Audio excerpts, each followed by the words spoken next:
नरसिंह भगवान की, केशव भगवान की, कमलेश्वर महादेव की, बीजासन माता की।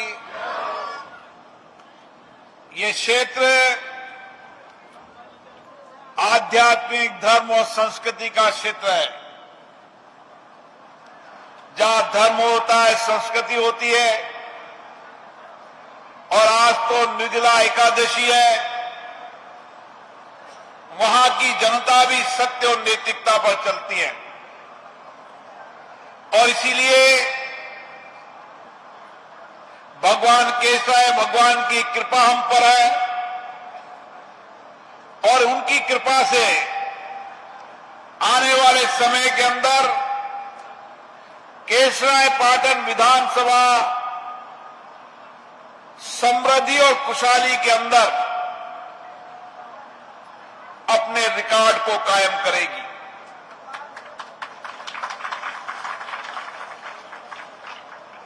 विकास केवल इंफ्रास्ट्रक्चर का नहीं, विकास में किसान समृद्ध हो, नौजवान कौशल कुशलता से देश और दुनिया में अपनी सेवाएं दे सके, हर व्यक्ति को रोजगार की दिशा मिल सके और जो मूलभूत सुविधाएं बरसों तक यहां पे थी, उन सुविधाओं में जो कमी रही है, उन अभावों को दूर करने का समय आ गया है। और इसी केशरायपाटन विधानसभा में इस 2 वर्ष के अंदर 951 करोड़ के काम हुए हैं, जो आज तक का रिकॉर्ड है। और इस केशरायपाटन के इस विधानसभा के हर तहसील के अंदर, हर गांव के अंदर जो उनकी मूलभूत आवश्यकताएं थी, उनको पूरा करने का प्रयास किया जा रहा है। जब मैं कापरेन में आता था तो कापरेन के लोग एक बात कहते थे कि हमारी बरसों पुरानी आईटीआई की मांग है, हमारे आईटीआई बननी चाहिए ताकि यहां का बच्चा कौशल कुशलता से प्रशिक्षित हो सके और देश और दुनिया में सेवाएं कर सके। और आज दुनिया के अंदर भारत के नौजवानों की मांग है, क्योंकि भारत का नौजवान बुद्धि से कौशल है और हाथ में कुशलता है। और इसीलिए दुनिया के अंदर जब जनसंख्या कम हो रही है, नौजवान कम हो रहा है, तो दुनिया के विकसित देश भी भारत के नौजवानों की आवश्यकता कर रहे हैं। लेकिन नौजवानों को हमें प्रशिक्षित करने की आवश्यकता है। इसलिए आने वाले समय के अंदर ये आईटीआई जो बनेगी, ये नौजवानों को जिसका एडमिशन यहां पर होगा, हमारा प्रयास है 100% उसको नौकरी मिलेगी। और इसी आईटीआई के बाद इस आईटीआई को देश की प्रतिष्ठित इंडस्ट्री से जोड़कर जो बच्चा यहां पढ़कर तैयार होगा, वो इंडस्ट्रीज 100% उसको लेगी। इसकी कार्य योजना भी बना दी है। आज आवश्यकता इसी बात की है, चाहे कापरेन के अंदर आईटीआई हो, इंदिरागढ़ में पॉलिटेक्निक हो, लाखेरी में कॉलेज हो, सारे इलाके के अंदर शिक्षा के केंद्र खुल गए हैं। आप केशरायपाटन से चलको तो इंदिरागढ़ तक, केशरायपाटन, कापरेन, लाखेरी, इंदिरागढ़, सारी जगह कोई ना कोई कहीं आईटीआई मिल जाएगी, पॉलिटेक्निक मिल जाएगा, कॉलेज मिल जाएगा, स्कूल मिल जाएगा। ये एजुकेशन का ऐसा नेटवर्क, और आने वाले समय के अंदर हर पंचायत के स्कूल के अंदर वहां के बच्चे को देश और दुनिया की तकनीकी और डिजिटल शिक्षा मिल सके। इसलिए लक्ष्य है कि 2 साल के अंदर हर स्कूल में डिजिटल लाइब्रेरी शुरू कर दी जाएगी, ताकि बच्चा यहां पढ़कर देश और दुनिया के कंपटीशन में भाग ले सके। शिक्षा के साथ हमारा नौजवान खेल कूद के खेल के अंदर जो नौजवान खिलाड़ी के रूप में जाएगा तो मन से, शरीर से, तन से स्वस्थ रहेगा। और इसीलिए खेल के मैदान भी अच्छे बने ताकि खेल के मैदान के अंदर खिलाड़ी देश और दुनिया की प्रतियोगिता में भाग लेकर कापरेन और कापरेन का गांव का बच्चा भी भारत का झंडा दुनिया में लहरा सके। और इसीलिए केसराय पाटन में स्टेडियम हो, कापरेन के अंदर तो स्टेडियम के साथ 4.5 करोड़ का इंडोर स्टेडियम, जिसके अंदर अंतर्राष्ट्रीय स्तर का प्रतियोगिता के अंदर भाग ले सके, वो इंडोर स्टेडियम 4.5 करोड़ का इस 3 महीने में शुरू हो जाएगा। 2 करोड़ का खेल मैदान शुरू हो जाएगा। आप केसराय पाटन के अंदर खेल मैदान, कापरेन के अंदर इंडोर स्टेडियम, लाखेरी में इंडोर स्टेडियम, इंदौर के अंदर नखेल स्टेडियम और करवर में स्टेडियम, यहां से वहां चलो तो एक साथ खेल मैदान। अब एक इलाका बचा है जहां पर आने वाले समय में हम 400 मीटर का सिंथेटिक ट्रैक भी बनाएंगे ताकि विधानसभा के अंदर यहां का बच्चा देश और दुनिया के कंपटीशन में भाग ले सके।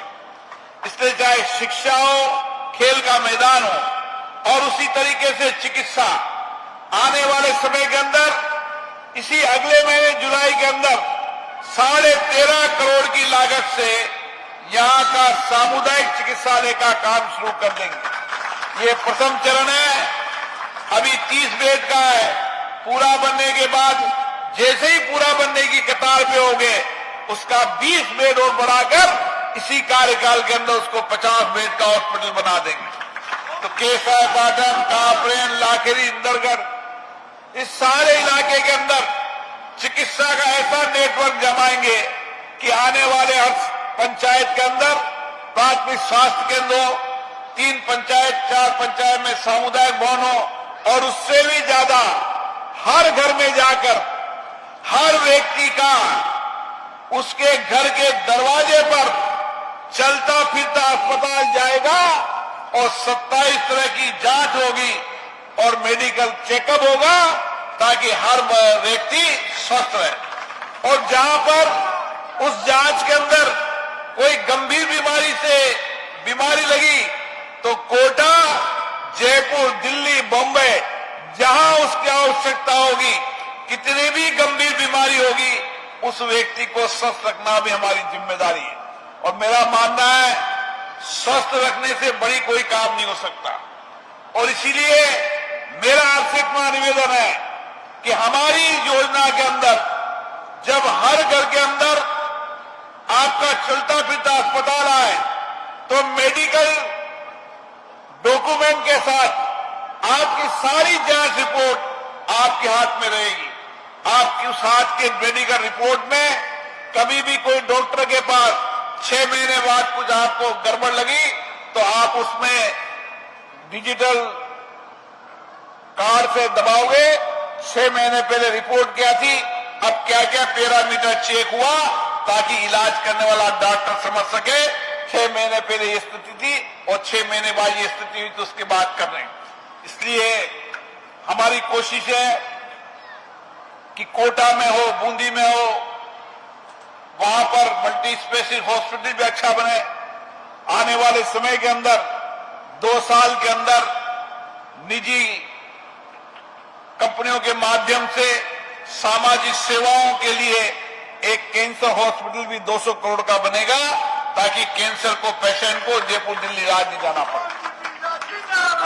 और इतना ही नहीं, आने वाले समय के अंदर इसी अगले महीने से लीवर की जो बहुत बड़ी बीमारी होने लगी, आजकल मैं जिसका पूछता हूं लीवर सोरेसिस हो गया, लीवर कैंसर हो गया, लीवर के लिए भी आपके घर के दरवाजे पर नगर पालिका इलाके में चलता फिरता अस्पताल आएगा और लीवर की जांच के लिए भी 2 करोड़ की बस आपके दरवाजे पे खड़े रहेगी ताकि लीवर की जांच हो जाए, और लीवर के अंदर कोई गंभीर बीमारी हो तो कोटा, जयपुर, दिल्ली उसका इलाज कर सके।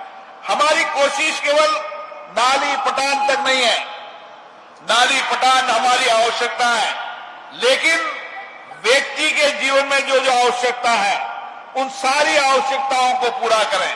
और आने वाले समय के अंदर हमारे यही कार्यकर्ता हर घर घर में जाएंगे और हर घर में जाकर उसके सारे डॉक्यूमेंट, आधार कार्ड, जनाधार कार्ड, राशन कार्ड, जो योजनाओं का पात्र है और उस योजना के पात्र होने के बाद उसको लाभ नहीं मिल रहा, इस 4 महीने के अंदर देश के अंदर कोटा बूंदी लोकसभा क्षेत्र ऐसा लोकसभा क्षेत्र होगा जो हर व्यक्ति का उसके डॉक्यूमेंट तैयार होंगे और उस पात्र व्यक्ति को लाभ मिलेगा।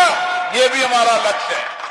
और इसीलिए आप निश्चित रहिए, चाहे रोड कनेक्टिविटी के मामले के अंदर आज कापरेन सारी जगह से रोड कनेक्टिविटी है, आने वाले समय में हाईवे से होगा, रोड कनेक्टिविटी, रेल कनेक्टिविटी, ये कनेक्टिविटी आने वाले समय समृद्धि लाएगी। और मैं बार बार कहता हूं, अब समय केसरापाटन विधानसभा का है और इसीलिए आने वाले समय के अंदर कई इंडस्ट्रीज के लोग यहां पर आना चाहते हैं और उनके लिए चाहे किसान हो, चाहे एग्रो फूड इंडस्ट्रीज हो, केसरापाटन बूंदी आने वाले समय में देश का एग्रो इंडस्ट्रीज का सबसे बड़ा हब बनेगा। अभी तालेड़ा के अंदर बहुत सारी एग्रो बेस्ड इंडस्ट्री आने लगी, तो वहां के लोगों ने कहा भाई साहब अब बहुत इंडस्ट्री होगी, बंद कर दो। कापरेन के लोग एक इंडस्ट्री के बाद ही हाथ जोड़ने लगे।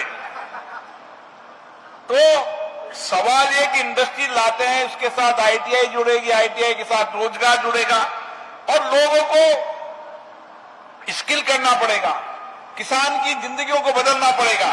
और इसीलिए यहां का केसरापाटन का किसान दिल्ली के अंदर सुबह जाए, दिन में सामान बेचे, शाम को घर के आके सो जाए।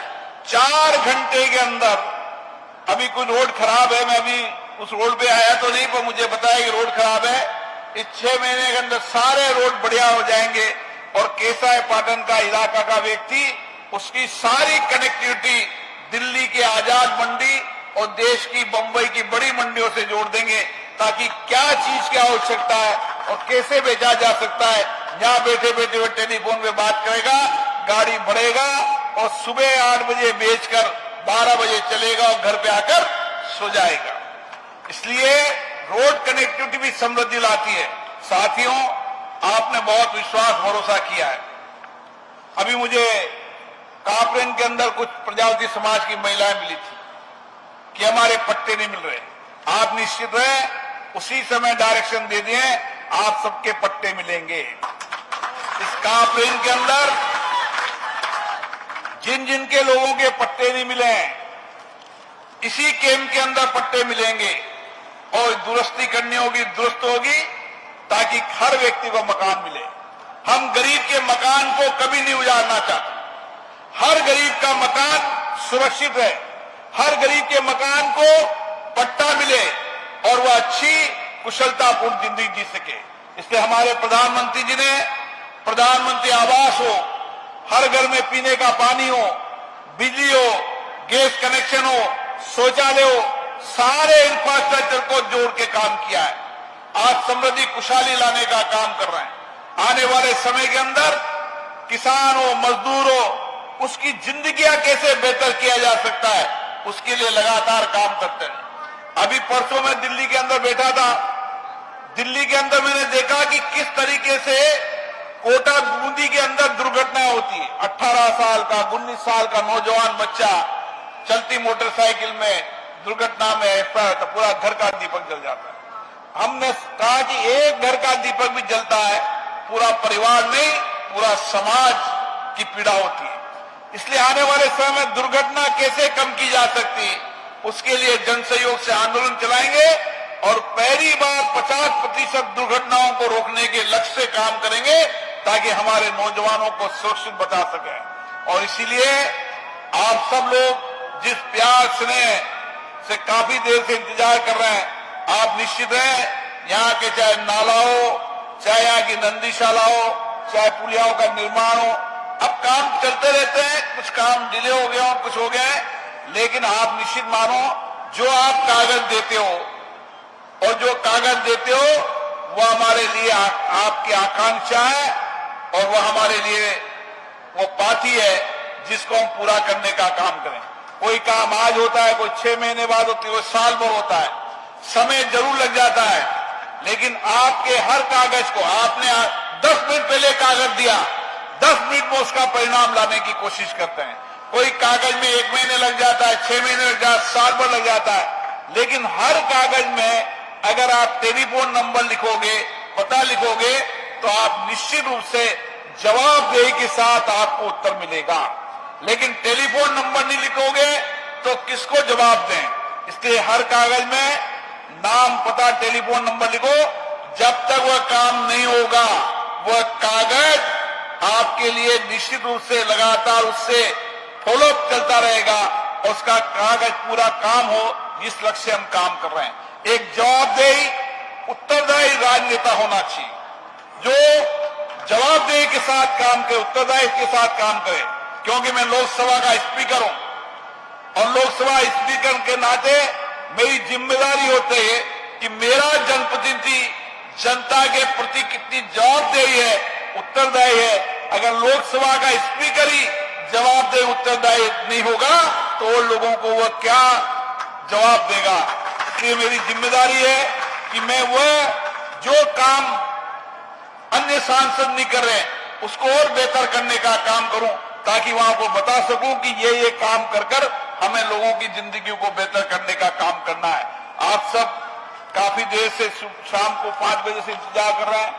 मैं सवाई माधोपुर से कार्यक्रम करते हुए सुबह जयपुर उतरा, 8 बजे से उतरते आप तक पहुंचा। भी अंड्रेटा के अंदर भी वहां भी चौपाल लगाएंगे, वहां भी लोगों की बात सुनेंगे। आने वाले समय मेरी कोशिश होगी कि हर पंचायत पर जाकर चौपाल लगाऊं और आपकी बात को सुनूं। ये मेरी कोशिश होगी। आप सबको पुनः बहुत बहुत धन्यवाद, प्रणाम।